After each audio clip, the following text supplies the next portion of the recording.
चलिए फ्रेंड्स, सुनते हैं आज का अपना वीडियो। आज के इस वीडियो में बताने वाला हूँ कक्षा 10वीं का जो कि आपका मैथमेटिक्स का पेपर होने वाला है 22 फरवरी, यानी कल को ही यहाँ पे एग्जाम होने वाला है। तो जितने भी स्टूडेंट दे रहे हैं 22 फरवरी को अपना एग्जाम, तो अंत तक वीडियो को जरूर देख लेना, क्योंकि यही पेपर आने वाला है आपके एग्जाम क्वेश्चन पेपर में। क्योंकि यही पेपर आने वाला है, इसलिए लास्ट तक वीडियो को जरूर देख लेना। यह क्वेश्चन पेपर आपका 80 मार्क्स का होता है। कितने नंबर का होता है? तो आपका 80 मार्क्स का होता है। तो जिस किसी स्टूडेंट को 80/80 चाहिए, इनकी आपको 100%, जिस किसी स्टूडेंट को आपको 100% स्कोर करना है, तो एक बार वीडियो को जरूर देखिएगा। और यहाँ पर जिस आपके सब्जेक्ट कोड जो आपका रहने वाला है वो आपका S101 रहने वाला है। और यहाँ पर आप देख सकते हो टोटल नंबर ऑफ क्वेश्चन जो आपके क्वेश्चन रहने वाले हैं वो यहाँ पे 23 रहने वाले हैं। और यहाँ पर प्रिंटेड पेज जो आपका होगा वो 8 पेज में आपका क्वेश्चन पेपर छापा जाएगा।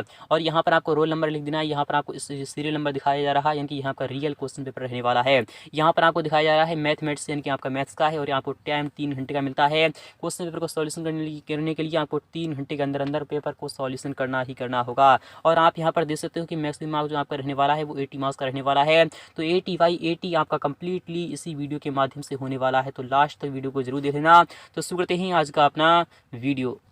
तो फ्रेंड्स, आपके सामने रियल क्वेश्चन पर रहने वाला है। मैं आपको रियल पेपर भी दिखाने वाला हूं, बट हाँ, यहाँ पर इस प्रकार से मैं आपको कॉपी पेन पर दिखा रहा हूं, ये रियल भी हो जाए और वीडियो भी डिलीट ना करना पड़े। क्योंकि अगर मैं रियल पेपर दिखा दूंगा तो वीडियो यानी कि पेपर भी आपका लीक हो जाएगा और आपका पेपर कैंसिल हो जाएगा। इसलिए आपका क्या करना है, आपको मैंने रियल क्वेश्चन जो आपके बनने वाला है उसके क्वेश्चन ही लिख दिए हैं। आपको यही समझ लेना है, यही क्वेश्चन आने वाले हैं। जी हाँ फ्रेंड्स, यही क्वेश्चन आने वाले हैं आपके एग्जाम क्वेश्चन पेपर में। तो लास्ट तक वीडियो को जरूर देखना। मैं आपको बता रहा हूँ, ये आपका बिल्कुल ही रियल पेपर है। और ये आपका 22 फरवरी यानी कल 10 बजे आपको यह देखने को मिल जाएगा। यही आपका रियल पेपर रहने वाला है। तो प्रश्न क्रमांक 1 जो आपका होगा वो इस प्रकार से रखा जाएगा, आप यहाँ पर देख सकते हैं। पहला वाला प्रश्न मैंने आपको सभी प्रश्न तो लिख दिए हैं, बट हाँ मैंने पेपर नहीं दिखाया है। ये पेपर यही है, बट हाँ मैंने उसे आपको कॉपी पेन पर लिख दिया। यहाँ पर आप देख सकते हो प्रश्न क्रमांक 1 आपका इस प्रकार से रहने वाला है। सही विकल्प आपको चुनकर लिखना होगा। क्या करना है, आपको सही विकल्प चुनकर लिखना होगा। तो पहले वाला क्वेश्चन इस प्रकार से पूछ जाएगा कि दो संख्याओं का गुणनफल आपका यदि 32 है और उनका एलसीएम जो है वह 8 है, तो उनका एलसीएम आपको फाइंड करना होगा। चूंकि हम जानते हैं एलसीएम इनके क्या होता है, दो संख्याओं का गुणनफल, इनके एलसीएम इंटू एलसीएफ जो होता है, एलसीएम इंटू एलसीएफ जो होता है वह क्या होता है, दो संख्या गुणनफल होता है। दो संख्या गुणनफल यहाँ पर 32 दिया जा रहा है। तो एलसीएम यहाँ पर कितना है, आपको यहाँ पर एलसीएम जो है आपका यहाँ पर कितना है, 8 है। और यहाँ पर एलसीएफ आपको फाइंड करना है। क्या करना है, एलसीएम आपको फाइंड करना है। और इक्वल में आपका यहाँ पर 32 चल रहा है, तो हम जब 8 से काटते हैं तो आपको 8 चौके 32 आता है। अर्थात एलसीएफ जो आपका आ रहा है निकल कर वह कितना आ रहा है, तो आपका 4 यानी कि 4 निकल कर आ रहा है। अर्थात ऑप्शन आपका पहला वाला ही यहाँ पर राइट हो चुका है। तो आई होप आपको समझ में आ रहा होगा। जिस किसी स्टूडेंट को 80/80 चाहिए वो अंत तक वीडियो को जरूर देखेगा, क्योंकि यही पेपर आपको एग्जाम में आने वाला है और उसका कंप्लीटली सॉल्यूशन बताने वाला हूँ। यहाँ पर सेकंड वाले क्वेश्चन की बात करें तो वो इस प्रकार से यहाँ पर रखा जाएगा। तो सेकंड वाला क्वेश्चन भी देख लीजिएगा अच्छे प्रकार से और समझ लीजिएगा। सेकंड वाला क्वेश्चन भी काफ़ी महत्वपूर्ण रहने वाला है। किसी पूर्णांक m के लिए किसी n के लिए सम पूर्णांक निम्न स्वरूप का होता है। तो चूँकि हम जानते हैं जब m जो होता है यानी कि m इक्वल यदि हम 1 रखें तो यानी कि सम पूर्णांक की बात करें तो वह आपका 2m के रूप का होता है। किसका होता है, तो 2m के रूप का होता है। क्योंकि जब हम यदि m इक्वल 1 रखते हैं तो आपका यानी कि 1 से हम मल्टीप्लाई करते हैं 2 में, तो आपका यहाँ पर 2 आता है, जो कि एक सम संख्या होती है। यदि हम m इक्वल आपका 2 रखें तो आपको 2 × 2 हो जाएगा, अर्थात इसका भी आंसर आपका 4 निकल कर आएगा। यही भी आपका संपूर्णांक होता है। यहाँ पर अगर हम m इक्वल 3 रखें तो आप तो भी आपका कितना आता है, तो 6 निकल कर, यानी कि ये भी आपका संपूर्णांक है। इस टाइप से आपका यहाँ पर सिद्ध होता है कि यानी कि जो यानी संपूर्णांक जो हो जाएगा वह क्या हो जाएगा, तो वह आपका यानी सी वाला ऑप्शन आपका बिल्कुल राइट है। यानी कि जो संपूर्णांक होता है m के लिए वो आपका 2m के रूप का होता है। ऑप्शन नंबर आपका सी वाला बिल्कुल राइट हो जाएगा। यहाँ पर क्वेश्चन मेथड की बात नहीं, वो इस प्रकार से रखा जा रहा है। यदि द्विघात बहुपद a² प्लस का vs प्लस यानी कि सी के शून्य आपके अल्फा और बीटा है, तो आपको अल्फा प्लस बीटा का मान आपको फाइंड करना होगा। तो क्या करना है, अल्फा प्लस बीटा का मान आपको ज्ञात करना है। तो चूंकि हम जानते हैं यदि हम इस प्रकार से यहाँ पर यानी कि द्विघात बहुपद है उसका जो यानी कि जो क्या होता है अल्फा प्लस बीटा का जो मान होता है वह आपका माइनस का b/a होता है। क्या होता है, माइनस का b/a होता है। अर्थात ऑप्शन में आपका सी वाला बिल्कुल ही राइट हो जाएगा। तो आई होप ये भी आपको समझ में आ रहा होगा। यहाँ पर क्वेश्चन 4 की बात करें तो वो इस प्रकार से रखा जाएगा कि बहुपद s² माइनस का 3 के शून्य होंगे। कौन कौन से शून्य होंगे, यदि आपको स्क्रीनशॉट लेना है तो भी आप ले सकते हैं। बहुपद आपको s² माइनस का 3 के जो शून्य होंगे वह कौन कौन से होंगे। तो चूंकि हम जानते हैं किसी बहुपद के जब हम शून्य निकालते हैं तो किस प्रकार से निकालते हैं, s² माइनस का 3 है उसके इक्वल में हम क्या लगा देते हैं, तो 0 लगा देते हैं। तो s² आपका कितना आ चुका है, तो आपका यहाँ पर इधर आकर आपका यहाँ पर प्लस का हो जाएगा। और जब हम यहाँ पर इधर जब हम स्क्वायर हटाते हैं तो इधर आपका यानी प्लस माइनस अंडर चढ़ जाता है, अंडर चढ़ जाता है। तो आपका फाइनली जो आपका आंसर आ चुका है प्लस माइनस √3 आ चुका है, यानी कि पहला वाला ही ऑप्शन आपका राइट हो चुका है। तो आई होप ये भी आपको समझ में आ रहा होगा। आई होप आपको समझ में आ रहा होगा। यहाँ पर बात नहीं 5वीं क्वेश्चन की, तो वो भी देख लीजिएगा। तो काफी महत्वपूर्ण रहने वाला है 5वां भी क्वेश्चन। तो फ्रेंड्स पांचवा क्वेश्चन इस प्रकार से आपका पूछा जाएगा। यहाँ पर क्या कह रहा है ये भी आपको देखना है और समझना होगा कि रैखिक समीकरण युग्म आपके सामने इस प्रकार से है a1s plus b1y plus c1 equal to 0 और a2s plus b2y plus c2 equal to 0 के अनेक हल होने की क्या शर्त होती है। चूंकि हम जानते हैं जब अनेक हल होते हैं तो a1 अपॉन a2 इक्वल आपका b1 अपॉन b2 होता है और इक्वल आपका होता है c1 अपॉन c2 होता है। इसके अपरिमित रूप से अनेक हल होते हैं। यहाँ पर बात करें इस वाले की तो यहाँ पर इसका कोई भी हल नहीं होता है। क्या नहीं होता है? तो इसका कोई भी हल नहीं होता है। और यहाँ पर बात करें पहले वाले क्वेश्चन की, यहाँ पर कह रहा है a1 upon a2 does not is equal to b1 upon b2 जो होता है वह क्या होता है मैं आपको यहाँ पर बताता हूँ। इसका जो अर्थ होता है मैं आपका अद्वितीय हल होता है। क्या होता है? अद्वितीय हल होता है। तो आपका ऑप्शन जो फिलहाल के ऑप्शन नंबर सी यहाँ पर बिल्कुल ही राइट हो जाएगा। यहाँ पर बातें छठे वाले क्वेश्चन की तो इस प्रकार से आपका क्वेश्चन मैसेज पूछा जाएगा। यहाँ पर देख लीजिएगा कि द्विघात समीकरण 2s स्क्वायर माइनस का 7s प्लस 6 इक्वल टू आपका 0 के मूल होंगे। चूंकि हम जानते हैं जब यहाँ पर माइनस का 7 आता है यानी कि माइनस जब आता है तो आपके दोनों ही जो मूल होने वाले हैं वो आपकी ऑलवेज पॉजिटिव होने वाली हैं। तो पहला वाला ही ऑप्शन यहाँ सिद्ध होता है कि यानी कि यही ऑप्शन आना चाहिए। और यहाँ पर बात करें इसके अगर निकालने की बात करें तो भी हम देख लेते हैं 2 छक्के कितनी होती हैं तो 12 होती हैं। गुणा करें तो आपका 12 आए और यहाँ पर जोड़े घटाए तो आपका कितना आए 7 आए। तो हम निकाल लेते हैं इसका जो आंसर आएगा वह कितना निकल कर आ रहा है तो 2s स्क्वायर हो जाएगा माइनस का 4s हो जाएगा और माइनस का 3s हो जाएगा। हम 7s को इस प्रकार से तोड़ सकते हैं और प्लस में 6 चल रहा है इक्वल में आपका 0 हो जाएगा। जब हम यहाँ पर करते हैं तो आपका यहाँ पर 2s आ रहा है कॉमन तो ऐसे यहाँ पर आ रहा है। यहाँ पर आपका यहाँ पर कितना आ रहा है तो 2 आ रहा है। तो यहाँ पर आपका देख लीजिए यहाँ पर आपका 2 बन रहा है। यहाँ पर माइनस का 3 कॉमन आ रहा है तो यहाँ पर कितना बन रहा है यहाँ पर भी आपका माइनस का 2 बन रहा है इक्वल में आपका 0 चल ही रहा है। तो एक आपका आज एक बॉक्स आ चुका है यहाँ पर s माइनस का 2 और यहाँ पर आ चुका है 2s माइनस का 3 आ चुका है इक्वल में आपका 0 चल रहा है। जो हम इसे 0 के बराबर में रखते हैं एक को तो आपका x का मान आता है यहाँ पर 1 को आता है 2 निकल कर और 1 आ रहा है यहाँ पर 3/2 आ रहा है निकल कर यानी कि अर्थात ऑप्शन में आपका पहला वाला बिल्कुल राइट है 3/2 और 2 यही आपका आंसर हो जाएगा। यहाँ पर बात है सेकंड वाले क्वेश्चन की तो वो इस प्रकार से पूछा जाएगा। तो इसे भी देख लीजिएगा यही क्वेश्चन आपका 7 अंक का रहने वाला है। यहाँ पर कह है प्रश्न क्रमांक 2 का उत्तर इस प्रकार से आपको भरना है। फिल इन द ब्लैंक्स आपको खाली स्थान भरना होगा। तो आपका भाज्य बराबर क्या होता है तो मैंने यहाँ पर लिख दिया है भाजक होता है। क्या होता है? भाजक गुणा भागफल प्लस शेषफल होता है। तो यहाँ पर जो रिक्त स्थान है यानी कि जो खाली स्थान है यहाँ पर आपको भाजक लिख देना है। क्या लिख देना है? सिंपली आपको भाजक लिख देना है। सेकंड वाले की बात यहाँ पर रहा है कि घात 3 की किसी बहुपद की अधिकतम कितने शून्य हो सकते हैं। तो चूंकि हम जानते हैं जितनी घात होती है उतनी ही शून्य होते हैं इसलिए आपका यहाँ पर 3 आ जाएगा। और यहाँ पर द्विघात बहुपद होता है यानी द्विघात बहुपद होता तो आपको सिंपली यहाँ पर 2 लिख देते। तो आई होप ये भी आपको समझ में आ रहा होगा। थर्ड वाले की बात नहीं यहाँ पर सभी वर्ग जो होते हैं वह क्या होते हैं तो समरूप होती हैं। चाहे आप छोटा वर्ग बना लीजिए या फिर आप बड़ा वर्ग बना लीजिएगा सभी वर्ग क्या होते हैं तो वह क्या होते हैं समरूप होते हैं। यही आपका आंसर हो जाएगा। क्या होता है? हो जाएगा समरूप होती हैं। क्वेश्चन 4 की बात करें तो इस प्रकार से पूछा जाएगा कि बिंदु माइनस का 4,5 जो होगा वह किस चतुर्थांश में स्थित होगा। क्योंकि हम जानते हैं इस प्रकार से आपका क्वाड्रेंट बनता है। इसमें ऑल पॉजिटिव होते हैं इसमें आपका नेगेटिव फिर उसके बाद पॉजिटिव होता है और इसमें आपके दोनों ही नेगेटिव होते हैं और इसमें क्या होता है इसमें आपका पॉजिटिव फिर उसके बाद आपका नेगेटिव होता है। तो चूंकि यहाँ पर माइनस और यहाँ पर पॉजिटिव है अर्थात क्या है आपका तो पहले वाले यहाँ पर दूसरे चतुर्थांश में आपका क्या मिल रहा है तो आपका माइनस का 4,5 जो होगा वह आपका द्वितीय चतुर्थांश में स्थित होगा। किसमें होगा तो सेकंड क्वाड्रेंट में आपका यहाँ पर आपको द्वितीय लिख देना है। यही आपका आंसर हो जाएगा। यहाँ पर बात करें इस प्रकार से आपको एपी दी जा रही है। एपी आपके सामने इस प्रकार से है 2, 4, 6, 8 का 7वां पद आपको यहाँ पर फाइंड करना होगा। चूंकि हम जानते हैं एक को यहाँ पर कितना दिया रहा है तो एक कुल यहाँ पर 2 है और ये हम डी निकालते हैं कि जो हम कॉमन डिफरेंस निकालते हैं कि हम सार अनुपात निकालते हैं क्या निकालते हैं जब हम सारवंतर निकालते हैं तो आपको कितना निकल आता है 4 में से आपका 2 जाएगा तो आपको सिंपली यहाँ पर 2 बचेगा। तो यानी 7वां पद जो होता है वह क्या होता है a+6d होता है। क्या होता है? a+6d होता है। तो एक स्थान पर आपको 2 रखना है और 6 और यहाँ पर रखना है और डी के स्थान पर आपको 2 रखना है। 6 दूना 12 होता है 12 2 कितना हो जाएगा तो 14 हो जाएगा। तो इसका जो 7वां पद आएगा वह कितना आ जाएगा 14। यही आपका आंसर रहने वाला है। यहाँ पर बात है नेक्स्ट वाले क्वेश्चन की तो वो इस प्रकार से आपको देख लेना है। यहाँ पर कह रहा है यहाँ पर तो आपको 14 आ जाएगा। यहाँ पर कह रहा है कि द्विघात समीकरण as square plus bs plus c equal to 0 के लिए विभक्त का जो सूत्र होता है वह क्या होता है मैं आपको यहाँ पर बता चलूँ। आपको सिंपली b स्क्वायर माइनस का 4ac लिखना है। क्या लिखना है? b स्क्वायर माइनस का 4ac यही आपका आंसर हो जाएगा। यहाँ पर बात नेक्स्ट वाले क्वेश्चन की तो वो भी देख लीजिएगा। नेक्स्ट वाला भी क्वेश्चन आपका काफी महत्वपूर्ण रहने वाला है। तो नेक्स्ट वाला भी क्वेश्चन आ चुका है। यहाँ पर कह रहा है बहुपद s स्क्वायर प्लस का 4s प्लस 8 के शून्यकों का योग कितना होता है। चूंकि हम जानते हैं अभी हमने पढ़ा है जो अल्फा प्लस बीटा का जो योग होता है इनके शून्यकों का जो योग होता है वह कितना होता है। तो आपका आंसर इस टाइप से हो जाएगा। शून्यकों का जो योग होता है वह क्या होता है माइनस का v अपॉन e होता है। क्या होता है? माइनस का v अपॉन e होता है। तो माइनस का v यहाँ पर कितना आ रहा है तो यहाँ पर आपका आ रहा है यानी कि 4 आ रहा है इसलिए माइनस का v अपॉन ए यानी कि माइनस का 4 अपॉन 1 हो जाएगा। तो फाइनली जो आपका आंसर हो जाएगा माइनस का 4 आ जाएगा। यही आपका आंसर हो जाएगा। यहाँ पर बात है नेक्स्ट वाले क्वेश्चन की तो वो भी देख लीजिए। तो काफी महत्वपूर्ण रहने वाला है नेक्स्ट वाले भी क्वेश्चन।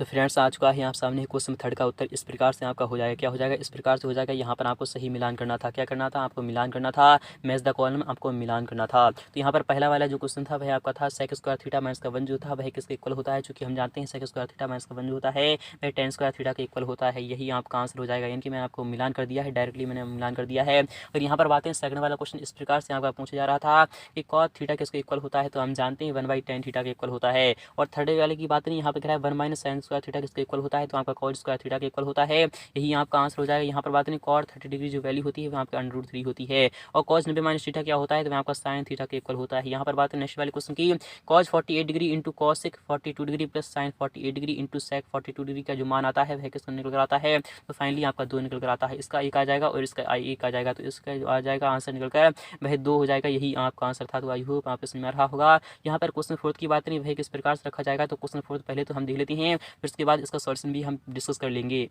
तो फ्रेंड्स थर्ड वाला क्वेश्चन इस प्रकार से था आपका। चौथा वाला क्वेश्चन की जानिब मैं आपको ले चल रहा हूँ। यहाँ पर चौथा वाला क्वेश्चन इस प्रकार से रखा गया है। यहाँ पर चौथा वाला क्वेश्चन इस प्रकार से आपका पूछा जाएगा। यह क्वेश्चन आपका 7 अंक रहने वाला है। कितने अंक रहने वाला है। तो 7 अंक रहने वाला है।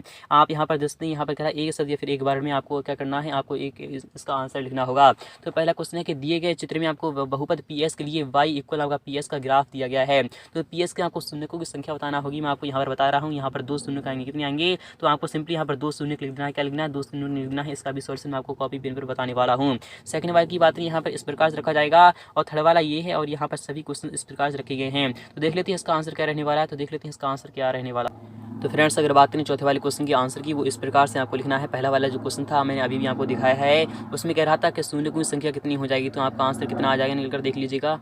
तो फाइनली आपका आंसर इस प्रकार से हो जाएगा। पहला वाले क्वेश्चन का जो आपका आंसर था, जो मैंने अभी क्वेश्चन दिखाया था, शून्यकों की संख्या हो जाएगी वही आपकी 2 हो जाएगी। यहाँ पर बात है नेक्स्ट वाला क्वेश्चन इस प्रकार था। आपको मानक रूप लिखना था। द्विघात समीकरण का आपको क्या करना था। दूसरे वाले का आपको मानक रूप लिखना था। तो A1S प्लस B1Y प्लस आपका C1 इक्वल टू 0 होता है। और A2S plus B2Y plus C2 equal to 0 होता है। यही आपका मानक रूप होता है। थर्ड वाले में आपको कह रहा था यदि द्विघात बहुपद इस प्रकार से हो तो इसका आपको क्या निकालना था। आपको यहाँ पर विविधता का फॉर्मूला बताना था। ये आपका रिक्त स्थान में भी आया था और इसमें भी आ रहा है। तो आप यहाँ पर देख सकते हो AX स्क्वायर प्लस का VS प्लस C इक्वल टू 0 का जो विविधता जो फॉर्मूला होता है वह क्या होता है। तो वह आपका होता है V स्क्वायर माइनस का 4C होता है। यही आपका आंसर हो जाएगा। नेक्स्ट की बात नहीं, यहाँ पर कह रहा था कि इनकी परिधि यानी क्या कर रहा है, वृत्त की परिधि का आपको फॉर्मूला बताना था। यहाँ पर वृत्त के क्षेत्रफल का यानी फॉर्मूला धोखे से लिख गया है। तो आपको क्या लिखना था कि वृत्त की परिधि का जो आपको सूत्र बताना था वह आपका क्या होता है। तो 2πr होता है। क्या होता है आपको सिंपली यहाँ पर 2πr लिख देना, ये वही आपका आंसर हो जाएगा। यहाँ पर कह रहा था कि शंकु के आयतन का आपको सूत्र बताना है। तो शंकु के आयतन का जो सूत्र होता है वही क्या होता है 1/3πr² होता है। क्या होता है 1/3πr² होता है। तो आपको सिंपली यहाँ पर 1/3πr² ही लिखना, यही आपका आंसर हो जाएगा। यहाँ पर बात नहीं, यहाँ पर रहा है आपको यहाँ पर क्या निकालना था। तो समांतर माध्य निकालना था। तो समांतर माध्य आपके सामने इस प्रकार से आपको यहाँ पर इनके जो आंकड़े दिए जा रहे थे वो इस प्रकार से दिए जा रहे थे। तो आप यहाँ पर देख सकते हैं इस प्रकार से आपके यहाँ पर आंकड़े हैं। और आंकड़े जो होते हैं उसका यानी बीच का होता है वही आपका माध्य होता है। इस प्रकार से भी आप समझ सकते हो 4 आंसर आने वाला है। और इस प्रकार से आप समझ सकते हो सभी पदों का यहाँ पर योग करना है। सभी का पदों का जब हम योग करते हैं तो 3 3 6 होता है। यानी 3 और यहाँ पर कितना होता है 6 4 यहाँ पर कितना होता है। तो 6 4 10 होता है। और 10 कितना हो जाएगा तो 20 हो जाएगा। और कुल संख्या कितनी है यहाँ पर तो 5 संख्याएं हैं। तो आपका कितना निकल कर आएगा तो 4 निकल कर आएगा। यही आपका आंसर है। तो आपका फाइनली यही आपका आंसर रहने वाला है। यहाँ पर बात नेक्स्ट वाले क्वेश्चन की तो वो भी देख लीजिएगा। यहाँ पर क्या है, यहाँ पर क्या करा है ये भी आपको देखना है और समझना होगा। यहाँ पर क्या करा है आपको देख लेना है और समझना है। यहाँ पर क्या रहा था कि इनकी प्रायिकता की जो प्रायिकता होती है उसका जो इनका अधिकतम मान होता है, फिर आपका इनके जो निश्चित इनकी जो मान होता है वह कितना होता है। तो एक ही होता है। यही आपका आंसर था। तो देख लेते हैं इसका आंसर रहने वाला है। ये आपका 1 रहने वाला है। अगर यहाँ पर बात नेक्स्ट वाले क्वेश्चन की तो वो भी देख लीजिएगा। तो फाइनली जो एक यानी कि एक जो आंसर था वो इस प्रकार था, किसी निश्चित घटना की प्रायिकता का जो मान होता है वह कितना होता है। तो वह 1 होता है। यही आपका आंसर था इसी पेपर का। और यहाँ पर बात है नेक्स्ट वाले क्वेश्चन की तो वो इस प्रकार से रखा गया है। 5वां क्वेश्चन इस प्रकार से आपका पूछा जाएगा। तो यहाँ पर देख लीजिएगा सत्य असत्य आपको बताना है, ट्रू फॉल्स बताना है। यह क्वेश्चन में आपका 6 अंक का रहने वाला है।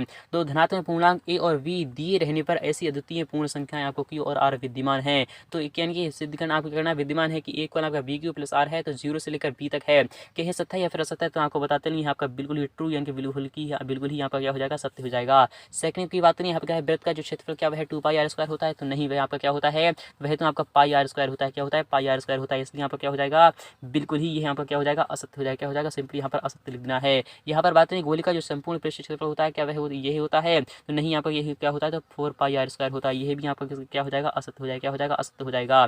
यहाँ पर बात नहीं कि माध्य बराबर माध्य और बहुलक एवं माध्य के इनके संबंध जो होते हैं वह क्या यही होती हैं। तो आपका यह भी बिल्कुल बिल्कुल ही हो जाएगा, क्या हो जाएगा, बिल्कुल ही सत्य हो जाता है, सत्य हो जाएगा। क्योंकि यहाँ पर दो माध्य जो होता है वह आपका बहुलक प्लस 3 माध्य के इक्वल होता है और किसी वृत्त की अनंत स्पर्श रेखाएं हो सकती हैं, तो हाँ यह भी यहाँ पर क्या हो जाएगा, बिल्कुल ही ट्रू यानी कि बिल्कुल ही सत्य हो जाएगा। यहाँ पर बात करें यदि किसी घटना की प्रायिकता पी है तो यानी कि 0 से लेकर 1 तक के बीच में होती है, तो हाँ ये भी आपका बिल्कुल ही ट्रू हो जाएगा। तो इसके आंसर सभी आपके सामने आ चुके हैं, फिलहाल कि मैं आपको दिखा दे रहा हूँ, कॉपी पेन पर भी इसके आंसर इस प्रकार से रखे गए हैं।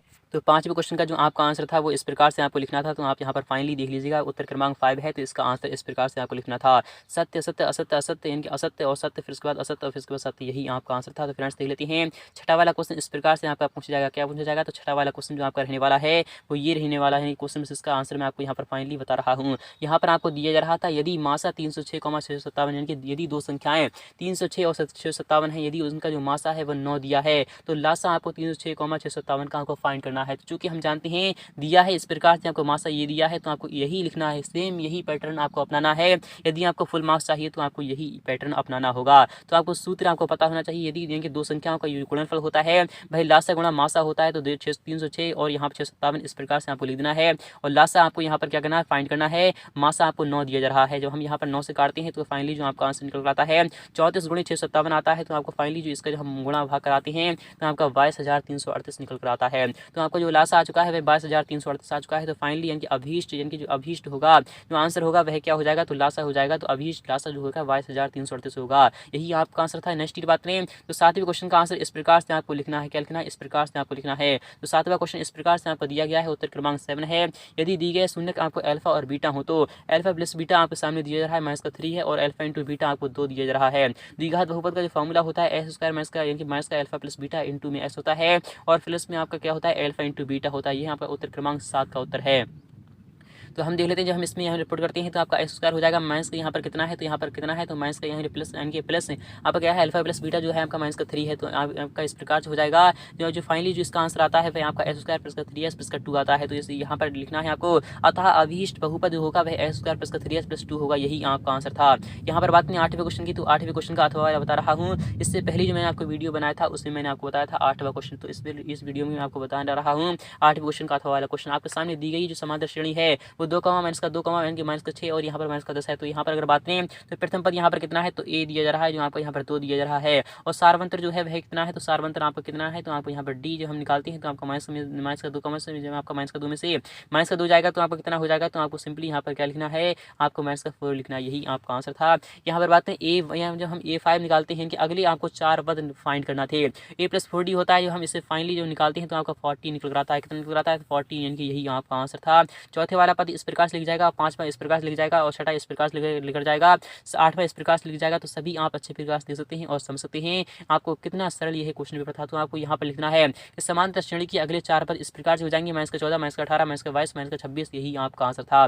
9वें क्वेश्चन के आंसर की बात करें वो इस प्रकार से आपको दिया जा रहा है, यहाँ पर आपको देखना है और समझना होगा। यहाँ पर किस प्रकार से कह रहा है आपको यहाँ पर देख लीजिएगा, अच्छे प्रकार से और समझ लीजिएगा। उत्तर क्रमांक 9 इस प्रकार से यहाँ पर दिया जा रहा है। चित्र में आपको दिया है डीई जो है वह पैरेलल है, यानी समांतर है, किसके है, तो बीसी के है। तो डीई जो है डीई जो है वह किसके समांतर है, बीसी के समांतर है, यानी कि इसके समांतर है, बिल्कुल ही पैरेलल है। यहाँ पर एडी अपॉन डीवी जो होगा, यानी कि एडी अपॉन डीवी जो हो जाएगा वह किसके हो जाएगा, तो एई अपॉन एसी की हो जाएगा, एई अपॉन एसी की हो जाएगा, इसके हो जाएगा। तो फाइनली इसका जो आंसर हो जाएगा, आपको एडी फाइंड करना है, क्या करना है, एडी आपको फाइंड करना थी। तो एडी फाइंड करना थी, तो इस प्रकार से आपको यहाँ पर एडी आ जाएगी। तो यहाँ पर मैंने फाइनली जो इसका आंसर लिख दिया है तो आपका एडी निकल कर आ रहा है। तो इस प्रकार से आप देख सकते हो। तो यहाँ पर आपको किस प्रकार से दिया जा रहा है कि एडी की जो वैल्यू थी वो कितनी थी, तो आपको यहाँ पर एडी की वैल्यू आपको फाइंड करना थी। और यहाँ पर यानी कि जो आपको यहाँ पर नीचे दी जा रही थी वो आपको इस प्रकार से हो जाएगा। तो हम दिखा देते हैं, यहाँ पर इस प्रकार से था। तो आपको सिंपली यहाँ पर डीवी की जो वैल्यू है वह आपको 7.2 है, और यहाँ पर आपका जो एई की जो वैल्यू है वह आपको 18 दिखा रही है, और यहाँ पर आपका 54 आ रहा है। तो इस प्रकार से जो हम इसे सॉल्यूशन करते हैं तो आपका 2.4 सेंटीमीटर यही आपका आंसर था। जी हाँ दोस्त, यही आपका आंसर था। यहाँ पर बात करें 10वें क्वेश्चन की, तो 10वां क्वेश्चन भी इस प्रकार से यहाँ पर रखा गया है। 10वें क्वेश्चन का अथवा वाला बता रहा हूँ यहाँ पर, इससे पहले मैं आपको बताया था 10वां क्वेश्चन। तो यहाँ पर ग्राह उत्तर क्रमांक जो 4 यहाँ पर 10 है, यहाँ पर दिया रहा है 3, यानी कोई 3 बिंदु हैं जो कि इस प्रकार से दिए गए हैं, जो कि क्या है, संरेख है। क्या दिया जा रहा था आपको, क्वेश्चन दिया रहा था कि संरेख है, क्या है, संरेख एक ही बिंदु पर आपके स्थित हैं। तो आपका जो पहला यानी जो निर्देशांक है वो आपका 2,3 है, और दूसरा वाला जो है आपका 4,k है, और यानी कि तीसरा वाला आपका 6,3 है। इस प्रकार से तो यहाँ पर x1 जो है आपका माइनस का यानी कि 2 है, और y1 जो है आपका 3 है, और इस प्रकार से आप यहाँ पर देख लीजिएगा x2 क्या है, y2 क्या है, आप सभी देख लीजिएगा।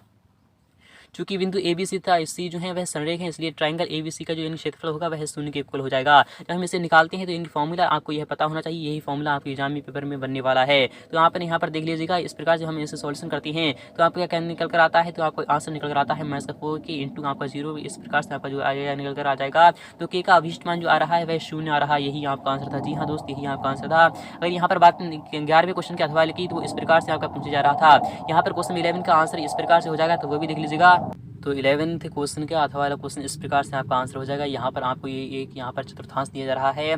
यहाँ पर कह रहा है ए के जो इनके एक चतुर्थभुज है, यहाँ पर कह रहा है ए के जो कोऑर्डिनेट है वो आपका 6,1 है, और बी के हैं जो आपका 8,2 है, और यहाँ पर सी के 9,4 हैं, और डी के इस प्रकार से है। तो आपको विकर्ण ए सी की मध्य आपको बिंदु के निर्देशांक निकालना है, जो कि कितनी किसके इक्वल हो जाएंगे, विकर्ण वी डी के आपको मध्य बिंदु के निर्देशांक हो जाएंगे। यहाँ पर एक वर्ग है, क्या है, तो यहाँ पर एक वर्ग है, आपको प्रूफ करना था कि ये है एक वर्ग है। तो आप क्या हो जाएगा, विकर्ण ए सी के मध्य बिंदु के निर्देशांक, और यहाँ पर इस प्रकार से हो जाएंगे। तो फाइनली जो इसका जो आपका निकल आएगा, पी का जो मान आ रहा है वह आपका 7 निकल रहा है।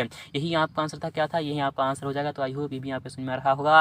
और यहाँ पर बात नेक्स्ट वाले क्वेश्चन की, तो इस प्रकार से आपको दिया जाएगा। जो चौथा वाला क्वेश्चन होगा, यानी नेक्स्ट वाला जो क्वेश्चन होगा वो इस प्रकार से आपको दिया जाएगा। 12 का अथवा वाला क्वेश्चन यहाँ पर दिया जा रहा है। यदि sec 4a जो है वह आपका cosec a - 20 है, जहाँ 4a जो है वह एक न्यून कोण है। क्या है, एक न्यून कोण है। यह आपका हमेशा 90 से कम ही होना चाहिए। इससे आपको साबित होगा कि यहाँ पर क्या है, न्यून कोण हो जाएगा।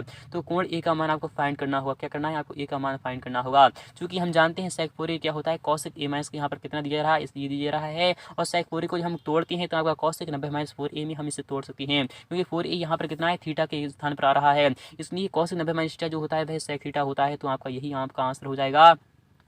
तो यहाँ पर cosec से cosec बर्बाद हो जाएगा। यहाँ पर आप देखते हो 90 - 4a जो हो जाएगा वह a - 20 के इक्वल हो जाएगा, और -4a और यहाँ पर -a जो हो जाएगा वह यहाँ का -20 और -90 हो जाएगा। तो आपका फाइनली निकल आएगा, तो माइनस से माइनस कैंसिल हो जाएगा, और यहाँ पर 5 भी, और यहाँ पर आपका 110 आ रहा है। तो जब 5 से यहाँ पर कैंसिल करेंगे तो आपका कितना निकल आएगा, तो आप यहाँ पर देख लीजिएगा, ए का मान जो फाइनली निकल आ रहा है वह आपका 22 निकल कर आ रहा है। अतः एक इनकी अतः ये क्या हो जाएगा, अभीष्ट मान जो हो जाएगा वह 22 हो जाएगा। यही आपको आंसर लिखना था। यहाँ पर क्वेश्चन 13 की यहाँ पर बात करें तो इस प्रकार से आपको दिया जा रहा था। दिया कि वृत्त की त्रिज्या जो है वह आपकी 4 सेंटीमीटर दी जा रही होगी, और कोण थीटा जो होगा वह आपका 30 डिग्री हो जाएगा।